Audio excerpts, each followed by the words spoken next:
ఎందుకు చేసావు?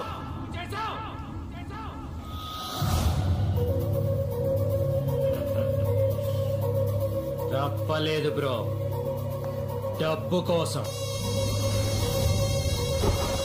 ధనం మూలం ఇదం జగత్. నీకు అర్థం కాదులే, మా తెలుగు మీడియంలో చాలా బాగా చెప్తాడు. అది ఇల్లా బ్రో? ఔటర్ రింగ్ రోడ్కి 5 కిలోమీటర్ల దూరంలో ఉన్న స్వర్గం. పిలిస్తే పనుల్లో, అరిస్తే సెక్రటరీలు, ఆవలిస్తే డాక్టర్లు. అరే నిల్చుంటే స్నానం అయిపోతుంది, పడుకుంటే పగలైపోతుంది, చుక్క పడుతుంటే రోజు అయిపోతుంది. ఒక్కడు బతకడం కోసం 100 మంది చేస్తున్నారు బ్రో. ఆ ఇంట్లో ఆ ఐశ్వర్యం 30 రోజులు అనిపించేది కాదు బ్రో, 100 ఏళ్ళు అనిపించాల్సిందే. అప్పుడు డిసైడ్ అయిన బ్రో, నాకు బ్రతుకుండాలంటే నువ్వు బతికొండకూడదని.